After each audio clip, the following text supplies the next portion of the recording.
शिव जी का लड़का था गणेश, उसके पहले तो वो इतना बुरा कर दिया, उसका हाल ही उसके हाथी का मुंह चढ़ा दिया भाई।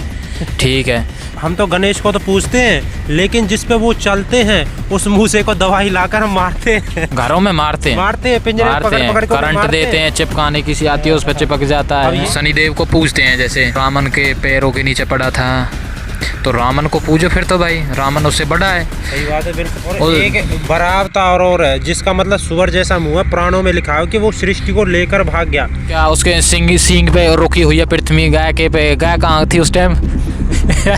और घर में सांप निकल गया तो लट से मरवाएंगे, सपेरे पे पकड़वा देंगे।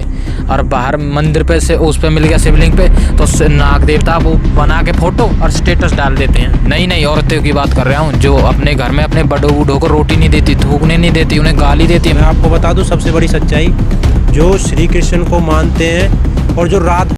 नमस्ते दोस्तों, मैं प्रीतम आर्य, मेरे साथ है निखिलेश आर्य।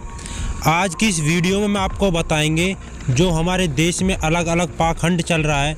कोई शनिदेव पर जा रहा है, कोई वृंदावन में घूम रहा है। अब लोग वृंदावन का नाम सुनकर बिना सुने बोलेंगे कि ये तो पता नहीं क्या बोलना चाह रहे हैं, लेकिन आप इस वीडियो को अंत तक देखेंगे तो आपको सच्चाई पता चलेगी। जो हम बोल रहे हैं उस एक एक शब्द में कितनी सच्चाई है। देखिए, परमपिता परमात्मा की सृष्टि में मनुष्य सर्वश्रेष्ठ प्राणी है। ये सर्वश्रेष्ठ प्राणी इसलिए नहीं है क्योंकि इसके पास बुद्धि है, बुद्धि प्रत्येक प्राणी के पास है, लेकिन सर्वश्रेष्ठ प्राणी इसलिए है क्योंकि ये अपनी बुद्धि से, विवेक से कुछ अद्भुत कार्य कर सकता है जो अन्य प्राणी नहीं कर सकते। लेकिन आज इसी प्राणी ने, आज इसी मनुष्य ने परमपिता परमात्मा द्वारा दिए गए ज्ञान और उसकी आज्ञा का उल्लंघन करते हुए ऐसे ऐसे पाखंड, ऐसे ऐसे ढोंग अपना लिए हैं और ऐसी ऐसी कुसंस्कृति अपना ली है जिन्हें फॉरेन के लोग, विदेशी लोग भी नहीं अपनाएंगे। आज अपने ही लोग अपने महापुरुषों को जानवर बता रहे हैं, हनुमान जी को बंदर कह रहे हैं और हनुमान जी के पंचमुखी बोलते हैं, जिसमें एक सुअर का मुंह भी है, एक में घोड़े का मुंह है। अब बताइए, क्या हनुमान जी ऐसे थे? क्या हनुमान जी हमारे घोड़े के बराबर थे? क्या हनुमान जी हमारे सुअर के बराबर थे? पंचमुखी है। कुछ शनिदेव पे आइए, शनिदेव को देखते हैं आप कि तेल चढ़ाते हैं। अब पूछे भाई तेल क्यों चढ़ाते हैं, तो किसी के पास सटीक जवाब है ही नहीं। वो बोलते हैं कि भाई सब जा रहे हैं तो इसलिए हम जा रहे हैं, और कथा सुनाते हैं कि हनुमान की उससे लड़ाई हो गई। महापुरुषों को आपस में लड़वाते हैं। जब महापुरुष ही आपस में लड़ रहे हैं, जब भगवान ही आपस में लड़ रहे हैं, जब देवता ही आपस में लड़ रहे हैं, तो हमारे जैसे तुच्छ व्यक्ति क्या करेंगे? फिर हमारा जीना कैसे संभव है कि परमपिता परमात्मा, जिन्हें भगवान बोलते हैं हम, जिन्हें ईश्वर बोलते हैं, जिन्हें देवता बोलते हैं हम, अलग अलग नाम से पुकारते हैं, महापुरुष बोलते हैं, वही आपस में लड़ रहे हैं। शिव जी की ब्रह्मा से लड़ाई हो गई, ऋषि भृगु ने ब्रह्मा की छाती में लात मार, ऐसे ऐसी कहानी चल रही है। और आगे आपको निखिलेश आर्य बताएंगे अपनी वाणी में। वैसे तो भाई प्रीतम ने आपको काफ़ी बता दिया, लेकिन मैं आपको एक दो बात ही बताऊंगा। अभी शनिदेव को पूछते हैं, जैसे चलो ठीक है, पर बोलते हैं कि वो रावण के पैरों के नीचे पड़ा था तो रावण को पूजो फिर तो भाई, रावण उससे बड़ा है। सही बात है, बिल्कुल। और बोलते हैं हनुमान की और शनिदेव की लड़ाई हुई थी, हनुमान ने शनिदेव को पीट दिया तो उसने तेल लगाया था शनिदेव को, तो इसलिए शनिदेव की पूजा करते हैं। हनुमान को पूजो, हनुमान तो शनिदेव से शक्तिशाली है, ज़्यादा शक्ति मिलेगी तुम्हें, तुम्हारे जो कार्य है वो और भी जल्दी होंगे।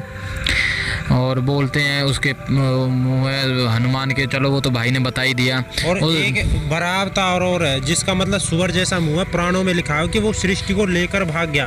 भाई उसे पूजो ना, वास्तव में वो ही पूजने योग्य है जो सृष्टि जैसी इस विशाल सृष्टि को लेकर भाग रहा है, उसे पूजो ना तुम। वो लेके में वो ही ताकतवर है और वो लेके भाग गया, ठीक है। और भगवान के हाथ पे हाथ रखे बैठे थे, जिन्होंने पृथ्वी संभाल रखी है, पृथ्वी को रोके रखा है, वो भगवान कहाँ थे उस टाइम?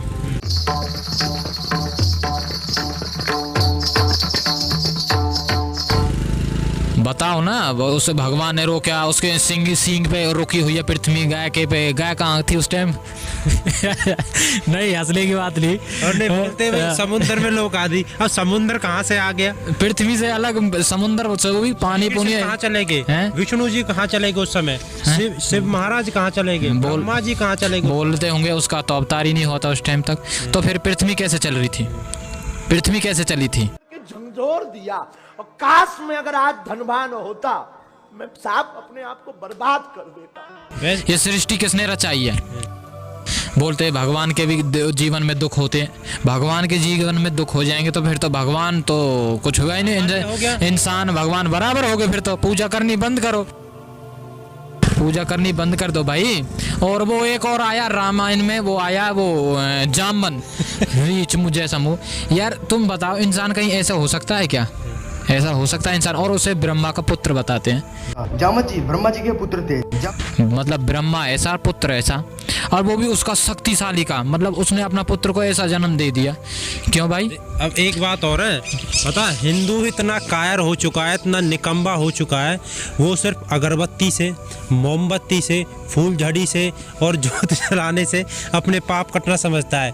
वो योगाष्ठान को नहीं जानता, वो योगाभ्यास को नहीं जानता, वो साधना को नहीं जानता, वो परमपिता परमात्मा की उपासना करनी है वो उसे नहीं जानता, वो वेदों की वाणी को नहीं जानता, अपने शास्त्रों को पढ़ना नहीं चाहता। आप मस्जिद में जाइए, कभी भी जाकर देखना। मैं ये नहीं कह रहा कि वहाँ पे शिक्षा क्या दी जाती है, मूल विषय ये है कि वहाँ पर जाके देखिए उनका जो लगन है। छोटे छोटे बच्चे का अध्ययन करते मिलेंगे कुरान का, और यहाँ पर आएंगे, अभिषेक कर देंगे जल का, मोमबत्ती जला देंगे, फूलझड़ी जला देंगे, दिया जला देंगे, और भाई जय जयकार बोल देंगे, 2-3 बार घंटी बजा देंगे, भाई हो गया, सारे पाप कट गए। मतलब इतना कायरपंता, इतनी निकम्बापना उठा रखा है, और परमपिता परमात्मा ईश्वर को बदनाम कर रहे हैं एक प्रकार से। ये कम से कम ईसाइयों को बुरा बोलने वाले, मुस्लिम को बुरा बोलने वाले, अरे कम से कम उनकी मेहनत तो देखो, उनका लगन तो देखो, वो ईश्वर को किस रूप में पूज रहे हैं, उनकी हिम्मत तो देखो। 3-3 बार नमाज पढ़ते हैं, तुम कितनी बार? 5 बार पढ़ते, तुम कितनी बार अपने शास्त्रों का अध्ययन कर रहे हैं? कहानियों को विश्वास करते हैं, बड़ा अवतार लेके भाग गया, शनिदेव की उससे लड़ाई हो गई, शिव जी ने अपने बेटे की गर्दन काट दी, हनुमान का अर्जुन का युद्ध हो गया। मतलब महामूर्ख है क्या? एक बात और, वो समुद्र मंथन चल रहा था और शिव जी ने जहर पी लिया, इसलिए वो नीला पड़ गया। बता यार क्या बोले इसमें? मतलब ये क्या कहानी है? विष पी लिया कि वो इतने ताकतवर होने के बावजूद उन पे वो राक्षस तुच्छ व्यक्ति नहीं रुक रहे, तो यार वो संसार को कैसे संभाल लेंगे? सोचने का विषय है ना। समुद्र मंथन हो रहा था उस समय, गिने चुने लोग होंगे इस सृष्टि में, जितने व्यक्ति हैं उससे तो कम ही होंगे ना। वो ही नहीं संभल रहे ईश्वर से, परमपिता परमात्मा से, खुद को ही जहर पीना पड़ रहा है, तो इस सृष्टि को कैसे संभाल लेंगे? यार बुद्धि और विवेक से, तर्क से सोचिए ना। कहानी मतलब आप पुराणों को पढ़ेंगे ना, आप कार्टून नेटवर्क भी आपके सामने लगेगा, ये तो कुछ नहीं है, इतना मनोरंजन हो जाएगा आपके सामने। और एक मनोरंजन, वो बोल दे, वो शिव जी का लड़का था गणेश, उसके पहले तो वो इतना बुरा कर दिया, उसका हाल ही उसके हाथी का मुंह चढ़ा दिया भाई। ठीक है चलो, वो शक्ति है, चढ़ा दिया, मान लिया शक्ति है, शक्ति है तो लड़के का ही चढ़ाना था भाई, जब शक्ति है तो बासा ठीक है, चढ़ गया। वो ये बोलते कि बासा हो गया, जब सर बासा हो गया तो धड़ बासा नहीं होगा नीचे का शरीर क्या? वो फ्रिज में रख दिया उसने। ठीक है, हम भाई साहब सत्य सनातन वेद धर्म, ठीक है, सारी मानने वाले, हम धर्म की बात करने वाले, शास्त्रों की बात करने वाले, वेदों की बात करने वाले, हम श्री कृष्ण को, हम राम जी को, हम महाराज शिव को पूजने वाले हैं। हमें गलत मत लेना। और जो व्यक्ति महाराज शिव पे लांछन लगाते कि वो ऐसा भाग गया, वो उसने ऐसा कर दिया, गर्दन काट दी, उसकी आपस में ब्रह्मा और उसकी लड़ाई होगी, अरे महामूर्ख व्यक्ति हो, जब वो आपस में लड़ रहे हैं तो हमारे सामान्य व्यक्ति का क्या होगा?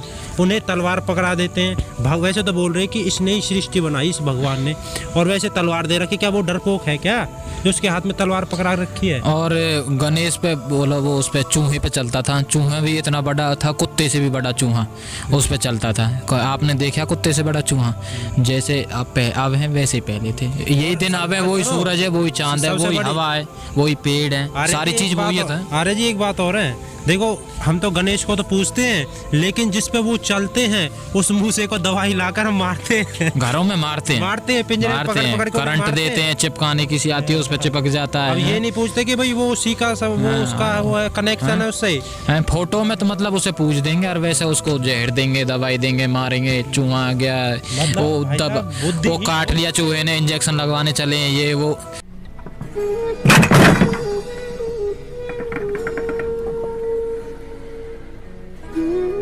भाई जब कहाँ जाता है चूहा। और घर में सांप निकल गया तो लठ से मरवाएंगे, सपेरे पे पकड़वा देंगे। और बाहर मंदिर पे से उस पे मिल गया शिवलिंग पे तो नाग देवता वो बना के फोटो और स्टेटस डाल देते हैं आए